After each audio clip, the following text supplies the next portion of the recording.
Good afternoon, ladies and gentlemen. Welcome, gentlemen, ladies and gentlemen. I'll get that down eventually, Doug. How are you? I am doing good, Adam. I am doing great. Good to be with you, man. Good to be with you. And, you know, it's the trials and tribulations. Yeah. You know, a busy week for Right. you, it sounds like. It's Tuesday and it's been a long month.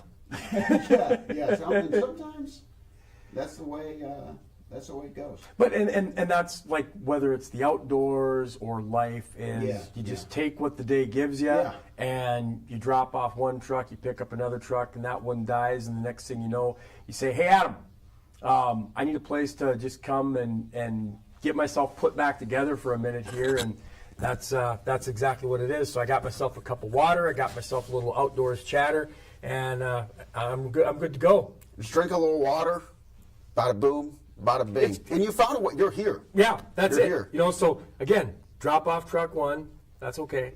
Truck two, no go. So then you go. I'm kind of like if you're not catching fish with this one, try this one. And if that's not working, then maybe you just need to go for a walk. If you can't, so I'm at the point where, the one quarterback is injured, the next quarterback just throwing interceptions. Yeah. And you think, let's just start handing the ball off. Let's just run the ball. So we're going to run the ball this afternoon. We're going to run the ball. Let's just run the ball. Let's run the ball. I mean, it's. How are you? I'm good. It's not all about me. You know, I'm living. I'm every day is another opportunity, and we got to always remember that. And, even the obstacles you've overcome. Then, right? You know what I mean. And so, it's and been a good day. I'm sitting here with you. I'm thinking the outdoors, but I'm also thinking like Super Bowl. Yeah. And I'm thinking dip. I mean, there's so many different options. And great week for Super Bowls. Great week for dips. I don't think like with hunting, fishing, or dip, I don't think you can plan too much. So I think most people are going to appreciate that you set the table early on, because the last thing you want to do is wake up on Sunday morning and go, what kind of dip? Yeah, you got to be ready. You got to be ready ahead of it. Now, let me just ask you this quick little riddle, because you always say it's always a good time to go fishing. Well, what about during the Super Bowl? You could make a case either way. It is. You can make a case it's not a good time to go fishing because you missed the Super Bowl. You can also make a case to say it's a great time to go fishing, especially maybe some ice fishing. Right. Because you're going to have the whole thing to yourself. There's a lot of traditions that go in, whether it's, you got your Super Bowl tradition or you got your fishing, and a lot of times those two worlds do come together. Okay. Where you have people that say, every year for the Super Bowl, we're heading out to the lake and we're going to cook deer sausage and we're going to watch the Super Bowl, listen to the Super Bowl. And even if our team doesn't win, even if the fish don't bite, we ate well. And so there's, you can have your Super Bowl spread, and it doesn't necessarily have to be like a domestic Super Bowl spread. It can be wild. It can be, free range Super Bowl out there on the ice. Well, some people got the tents too. In theory, you could be ice fishing and watching the game at the same time. It's crazy. That's pretty cool. It really is. And that's, one thing you talk about the way the advances in, engineering and technology, wheelhouses, ice shelters that are literally, $50,000, $60,000, and they're sitting out there in the shorts with the big screen TV. And they have two of them. They have one with the game, and the other one's the underwater sonar. So they're watching the fish. And then the third for the Puppy Bowl. Right. Now somebody's just going, we got to get another TV now. Yeah. Because we didn't have one for the Puppy Bowl. What about the Puppy Bowl? Right. So it is really kind of cool that, sometimes people get frustrated and they say, man, we're getting away from, what fishing should be just one with nature. And I get that. And that's the beautiful thing about the outdoors. If that's what you want it to be, you can go stand out there and freeze. Yeah. I mean, you can stand out there with your pole, and you can, just Wim Hofing it. Right. Right. And there's not a lot of people that are going to go with you. Right. They're going to say you're on your own. Yeah. Or what if you had like a Super Bowl party? Like, come to the ice tent. And then you're going to have everybody, because I got this heater, I got the game, I got the fish, and I got the Puppy Bowl. I got 3 different TVs, and everybody. What the advances in amenities have done is have allowed to bring people that maybe would have never wanted to go ice fish, or maybe go one time. Because if you went out there and you froze and you didn't catch any fish, oh, why would I want to do that again? But if you're cooking up a pot of chili and you got the game and you got the heater going. And it's like a Super Bowl experience you never forget. Right. Oh, what'd you do for the Super Bowl? I was in an igloo eating chili, watching Sonar and the Puppy Bowl. Yeah, and I was catching fish. And I caught a walleye. Patrick Mahomes got sacked. Yeah. Or Jalen Hurts got sacked. I don't want to make this political. I don't want to make this, I don't want to choose sides of Eagles or Chiefs. I'm just saying. A lot of people choosing sides simply based on Travis Kelce. Right, but I said they're both getting sacked. So I was very. Yeah, no, that's good. That's good. Yeah, you don't want to be biased. Anyway, let's get into the meat of this sandwich here, my man. Mm-hmm. We're about midway through winter. Yeah. We had the waterfowl survey recently, and the numbers are saying that there are less ducks, there are less geese than previous years. Just not sticking around. Why is that? And this is kind of cool, is every year we do a midwinter waterfowl survey, and it takes place literally up and down the Central Flyway, literally from Canada to the Gulf of Mexico or America. I guess it's the Gulf of United States. The big body of water south of Texas. That's what I might end up having to. You're just letting me Whatever go. It is. Yeah, I am. There's a big thing of water at the south side of Texas, and Lake Sakakawea and the Missouri River are where the majority of ducks and geese that are sticking around in North Dakota are found. We've got open water out there, and it just gives us an indication as to how many ducks and geese are staying in the wintertime, how many are moving right on through. So we use aircraft, and again, the majority of the survey is done in central North Dakota. I do the survey on the Red River in Fargo and check the open water to find the ducks and the geese, and it just gives us also an indication of how severe winter is or has been. We were driving outside of Fargo on Sunday, saw a whole bunch of robins, and my wife is like, are they coming back already? So no, not necessarily. Everything moves, I shouldn't say everything, most things move north to south. So these might be robins that had been in Canada that have gone down to North Dakota, and maybe they'll go a little bit further south. And it works the same thing with the ducks and geese. Not every single duck and goose is going to migrate from North Dakota down to Texas, or there's going to be a remnant few that stick around no matter how cold and how snowy it gets. And I'm not going. All the other birds, come on. Time to go to Arizona. No. Right. My home's right here. It's just like, I don't know what the exact forecast It's the same, is. and that bird is like the person who's like, no, fishing's one with nature. Right. Like, they're stubborn birds, they're stubborn people. They're like, no, I like the winter. Right. They're gonna wake up on Sunday morning and they're not gonna care how cold, how snowy. Yeah. Super Bowl, I'm going ice fishing. They're like, Dave, you're on your own this year. Last year was nice. Yeah. That's the same thing with the ducks and geese. Last year was a lot less snow. That was a what lot I was less going to ask. cold. That was kind of like that was my assumption. Yep. Because like Yep. if you're a bird, like no matter how many down feathers you got, you probably get a little cold. And this winter's been a lot colder, so I just feel like the birds are like, all right, yeah, it's pretty cold. Yeah, you're spot on. And typically in a normal year, we'll have about 124,000 geese, around 14,000 mallards. This year, we had 88,000 Canada geese and about 3,000 mallards that stuck around. So definitely lower numbers compared to the average. And I believe last year was the records. And again, no shock, no surprise with how little snow that we had and how much milder the weather was. But it is just kind of cool. We do this survey early January, and I remember one year doing the survey, and I was north of Fargo, and air temperature was like 25 below zero. And sure enough, up by Hector Airport, here comes a flock of ducks, and I'm going, what are you doing? Yeah. Go. Yeah. Go. Yeah. You can fly. You can go. You don't have to pay for air flying. You know Right, what I mean? right. What are they at Hector waiting for a flight? Well. Yeah. Well, and so here's the thing. What part of that is like NDSU has some research plots, and some of those areas that they'll remove some of the snow off, so they had an open food source. Okay. Sure. That'll do it. Right. So Okay. so there's different things, like just like we saw in that video. There's a reason why the ducks and geese are sticking around in central North Dakota, because they have open water and they don't have quite as much snow, so they've got a food source. So, for people that maybe don't, dig as too much into it, is kind of our point is like I was mentioning with the robins, is you're going to see some birds in the middle of winter and in the middle of a snowstorm, and you're going to go, what are you doing? And that is, an example as to say why we don't say all, we don't say every. We'll typically try to say most, and most birds will fly south for the winter. The robins, the Canada geese, the ducks, but not all of them will. And it sounds like the ones who are sticking around mostly on the Missouri and Lake Sakakawea. Yeah, we've Did I got say that right? Yeah, Sakakawea. I like the way you enunciate that. You really own it. Sakakawea. Own it. All my years of sports broadcasting, there's some tough names. Arike Agunbowale. That was the toughest one I ever had to get down. What's the name of the Milwaukee Bucks star? Giannis Antetokounmpo. You got me. Greek freak? Antetokounmpo. It's a tough one.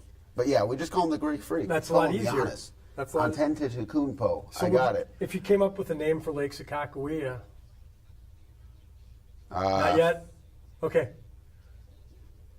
Yeah, we'll come back to it. The big one. Yeah, the big one. The big one. Yeah, but yeah, so you still have, as far as the ones that are kind of sticking around, a lot of Canada geese and mallards, and they're hanging out in those two rivers. Yeah, and we have some in in the Fargo area, Grand Forks. You've got some open water off of Main Avenue in Fargo, and up at the Riverside Dam in Grand Forks. You'll have some open water down in Waupun and Breckenridge, and it's just kind of cool. I mean, this is the stuff that our biologists are doing in the wintertime. It's not just North Dakota; it's up and down the Central Flyway.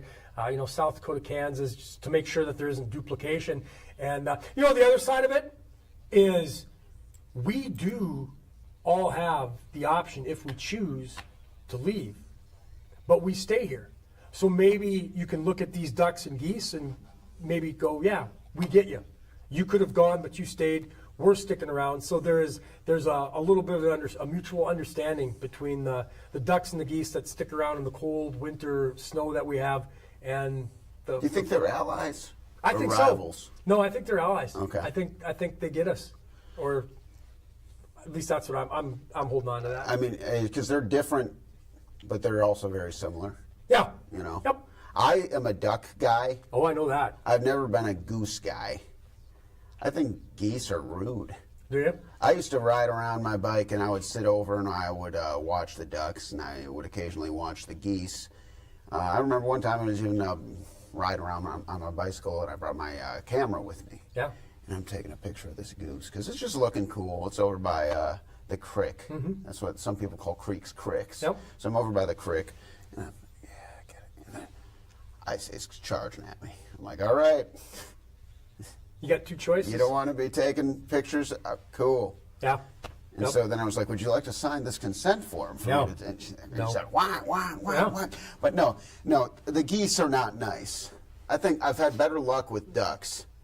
And you don't want to be running around like being friends with wild animals. You're not Tarzan. But people feed the ducks. You don't hear about old people feeding geese.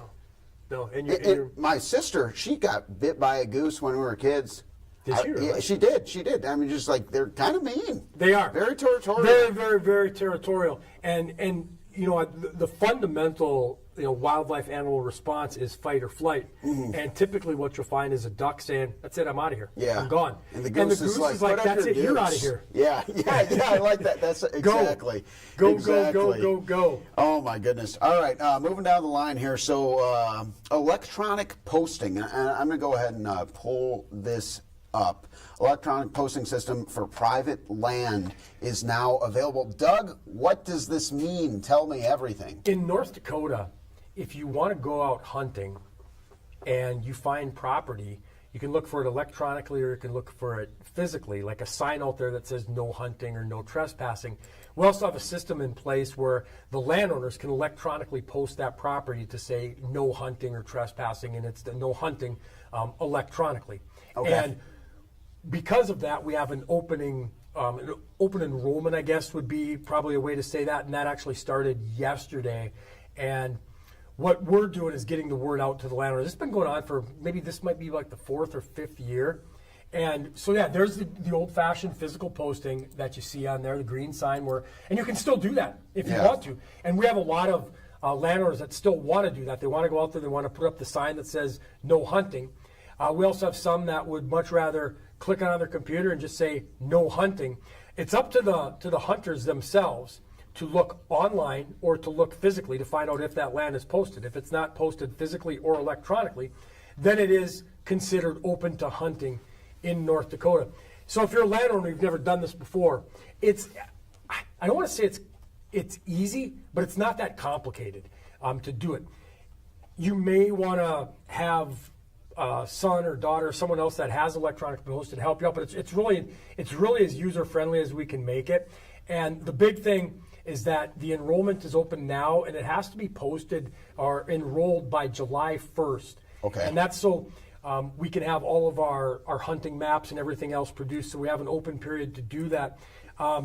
If you've done it in the past, and we've seen, I don't remember the number of landowners that have signed up for electronic posting, but if you have done it in the past and you don't have any changes, it's almost the equivalent of going in and just like checking the box saying, did it last year? No changes. Did it the year before that? No changes. But it's really important to understand that this is the time of year, similar when we talk about hunter education, because once you get past July 1st, then you're basically, what you have to do is you'd have to physically post your land. You can still do that, you still as a landowner, but we really just want to try to get the word out for the landowners that, because we have landowners, you especially go to some areas where you can have, thousands and thousands of acres, and if they want to physically post that, they've got a lot of work where they're going out there, putting up signs, and electronically, they can just jump on the Game and Fish Department website, and it works through, the county tax record system, so it's not where somebody else is just going in and posting land. You can, if you want to post property, if someone says, hey, you've been hunting out here for years, why don't you just go in there and post that property? They can give you authorization to do that. Oh, okay. The other side of it is we hear from a lot of landowners that we just want to know who's out there hunting. Sure. So there's communication tools now within that where the hunter can essentially, through the Game and Fish app, send a message, similar to like a Facebook Messenger, send a message to that landowner, and saying, my name's Adam, and I want to come out onto your land, and I want to shoot coyotes or Canada geese. Sure. So just like a permission. Yeah, right. Yeah, absolutely. So the landowner can shoot. They don't have, if they just want to say, hey, I don't want to be bothered. Yeah. You don't have to put contact information on there. I see on your Facebook picture you were a Packers fan. That's a no, bud. Right. So it's still, that's the beauty of the system. It's still up to the landowner. Okay. You can say, I don't even want to be contacted. You don't have to put any email. You don't have to put a phone number. No, it's just a hard no. It's just a hard no. The other side of it is we do have landowners that say, oh, you got a kid that wants to come out here and shoot a pheasant? Sure. Oh, you want to come out here in September and shoot Canada geese? We have problems with geese in our soybean fields and in our grain crops. So we'd love to have you come out there. And that's where we're really trying to make this as user-friendly as possible for both the landowners and also for the hunters. So there's going to be that connection electronically that can be made. And we've seen in past years, I want to say just under 60% of landowners will put some contact information on there because, again, some of them it's just a blanket no. Others, we want to know who's out there.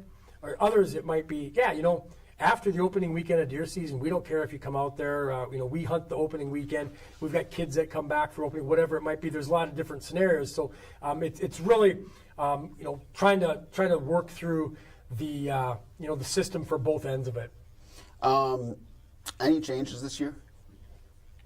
Nothing really drastic or significant. We kind of highlighted a little bit about that communication tool that's in there. So that's a good point. Is that this, as I know of, well, I know it was the first system that was put in place in the United States. Okay. And it still might be the only. So it's really, really unique. Yeah, it sounds like it's a really useful tool. And I love what you're saying about it being something where it facilitates a win-win. Yeah.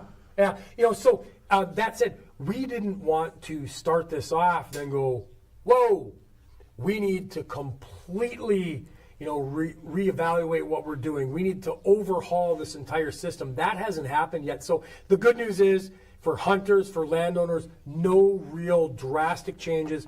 One, I guess maybe improvement would be expanding on the communication ability. And in the past, they would be able to list a phone number and an email. Now you'll be able to actually contact through the Game and Fish Department app. And they'll just kind of like ping, hey, you've got a message in the Game and Fish app. Oh, that's amazing. You can check it out. Okay, pretty cool stuff. How many acres are posted? This has probably been about 4 or 5 years, and I think last year we had about 12 million acres that were Okay. electronically posted. It's grown by about 2 million acres a year, and I want to say that is North Dakota. I don't want to. For some reason, I shouldn't throw out a number of how many acres North Dakota actually. How many acres there are in North Dakota? 93% of North Dakota is private land. So when you think about that, 44.1 million acres is what I'm seeing. yeah, so we're at, about a third. Okay. A little over a third. Maybe closer to not quite a half. But so again, the percentage isn't. But so when you had 44 million acres of land in North Dakota, 12 million acres electronically posted. There's still a lot that is not electronically posted, that is physically posted. So, maybe half the acreage is considered posted in North Dakota. Okay. The other half would be considered open. But, again, for a program that's been around for about 5 years, we've seen about a 2 million acre increase each year. And now we're up to, I want to say, last year we were up to about 12 million acres that were electronically posted, which shows the other side of it that we really try to impress upon for hunters is it is still allowing that opportunity. States around us, the land is considered posted unless you get permission. So we still have a very hunter-friendly state that we live in, and the landowners do understand that those hunters can reduce the population of Canada geese, of coyotes that cause depredation issues. Even though we get into the wintertime with deer, they can cause depredation issues as well. So there's a benefit for landowners to have hunters that want to. And if you have a system, you can design the greatest system in the world. And if nobody signs up for it, then what do you got? All you just got is a that's program. where Valley News Now comes in. Yeah. And they Yep. say, hey, check out this system. No, absolutely. And we And do. we're all part of that circle of life, man. Absolutely. Yeah. Absolutely. Yeah. The ecosystem. It's evolving. It's evolving. It's really taking, some of the challenges that hunters have had in who owns this land. I have no idea. How do Yeah. I even ask permission? How do I would love to hunt here, but I don't know who to contact. Now you can just go on the app. Right. And again, when you go back, prior to that, you're looking. Oh, I have no idea who owns this land. There's a name. I can't read the name. It's not legible. What do I do? And this kind of removes some of the questions out of that, and really kind of tries to bridge that information gap. Very cool. Yeah, that's actually super interesting. I love how user friendly that is Yeah. for all parties involved. Moving on, avian influenza in wild geese. That sounds like bad news, my friend. Yeah, it is bad news. It is bad news. We put out a press release on Friday, and we've had some avian influenza outbreaks in those areas that we showed with the midwinter waterfowl survey. Mm-hmm. And what we want to do is kind of get the word out in a couple different ways. Number one, if you see any sick wildlife, we have this human nature, we want to try to help them, whether it's a goose or a rabbit or a squirrel, and understand that these animals not only could be sick, but like the fur bears, the rabbits, the squirrels, they could be carrying mites or lice or something like that. You don't want to get bird flu, Right? And then you're passing it on to grandma. Well, and again, we don't want to be putting out any kind of Yeah, maybe a little extreme example, but you know what I mean. Well, and then because you don't you're right. want to, you don't want to go get sick, Right. and then you're getting other people sick. Exactly. That's how not just bad things, but full blown catastrophes Yeah. can happen. Like they say, the Chicago fire. This is the old story back out where I'm from. Yeah. Farmer's cow kicked over a candle. The city Right. burned to the ground. Yep. And so it's apples and oranges, but Not really. escalation is a thing. Yeah, no, and that's- especially with contagions and stuff like that. So stay away from a sick bird. Right, and we have situations where we've had avian influenza, and we don't want people to just go out there and pick up dead animals.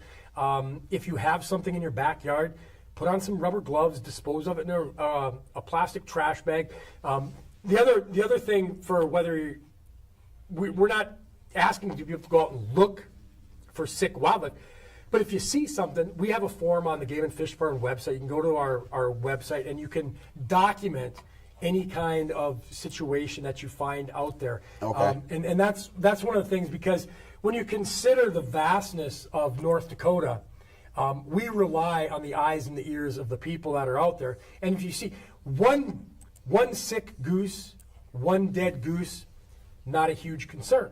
But when you start seeing multiples, that's when we would like people to report that. And you can report that right on the Game and Fish Department website. If you'd like to, pick up the phone, call our Bismarck office, 328-6300, 701-328-6300, and let somebody know, this is what I saw, this is where I was at. And that works for everything from chronic wasting disease to avian influenza to any kind of sick and injured wildlife. Again, remember, one, it happens. Animals, they don't all live. They die. They get sick and they die. But when you go out there and you see multiples, you see a couple of dozen, that should be a big red flag. Yeah. And pick up the phone. Like that seems like a lot of dead birds. Yep. Right. I'm going to call somebody. What's causing it? Then that's the job of the professionals, the biologists, the wildlife veterinarians, to figure out and to determine, is this an avian influenza? There's other different kind of sicknesses that go around as well. Okay, sounds good. So just to one more time provide people with that information. So if you see, what should people look out for, and what should they do if they see it? Yeah, and it's hard to just give people like bullet points of what to look for. Sure. But again, if you see a Canada goose that is just acting a little bit strange, it happens. If you see a dozen of them, if you see 2 dozen of them that are dead lying there, then we need to know about that. So it's hard to just kind of give people a template of what to look for, what not to look for. But the other side of it is you kind of get used to what you would think is typical animal behavior. Animals should be, for the most part, relatively afraid of humans. They should not want to be picked up. They should not want to let you get close to them.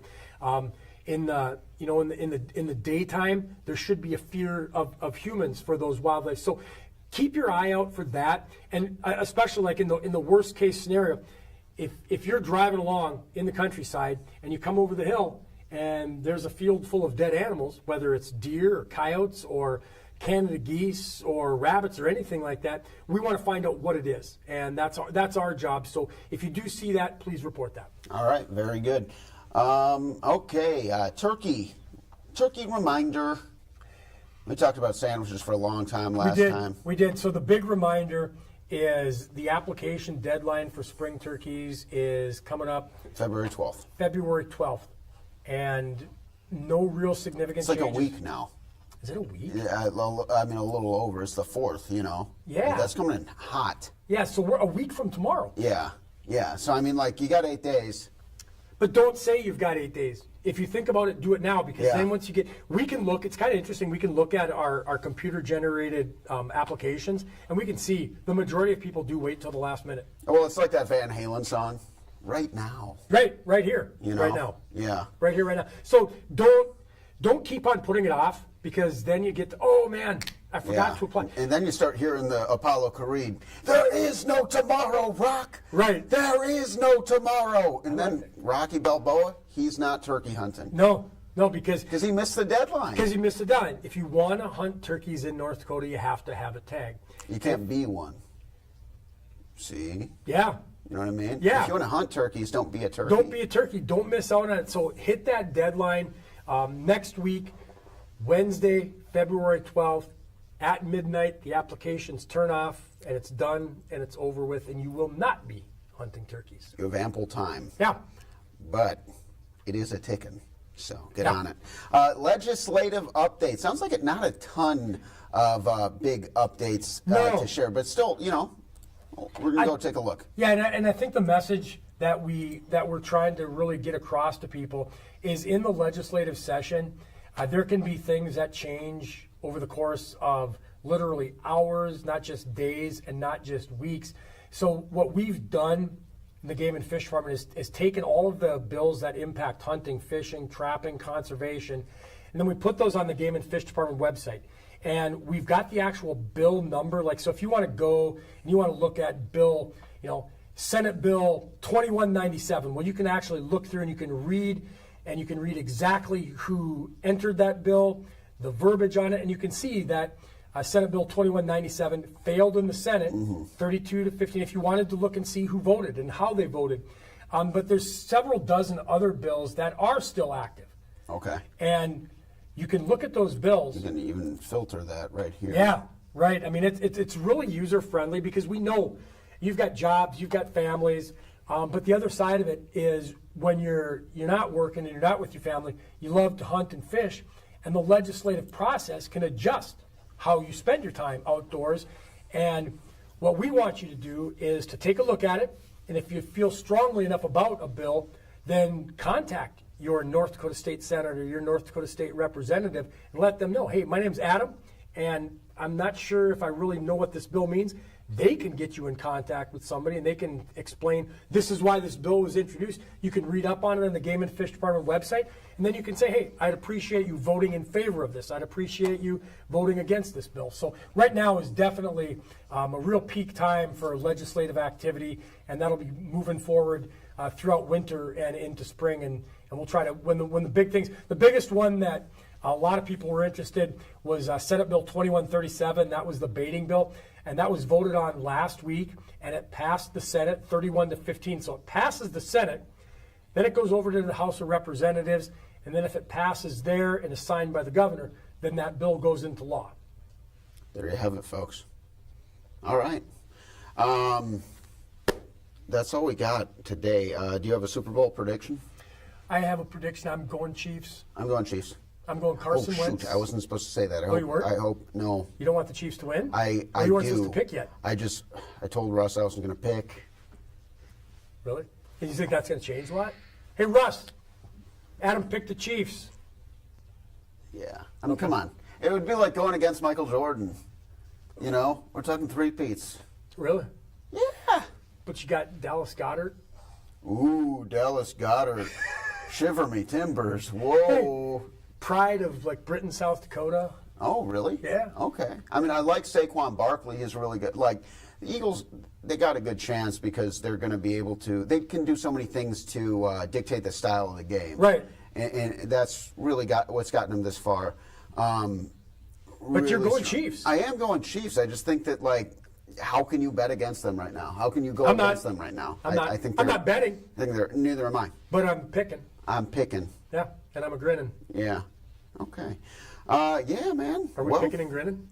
Perhaps. Okay. Yeah. Hopefully, I'll see you a little bit before the game. Yeah. And have some snacks. Yeah, that sounds good. All right. You got the dip covered, right? Yes. I got dips. We're gonna do wings. You know, I give up the secret. I make a Dorito salad. Ooh. Okay. Some people, yeah. That sounds nice. A Dorito salad. I'm going to turn this off so you can give me the secret recipe. All right, guys. We'll see you next time. Thanks so much for tuning in.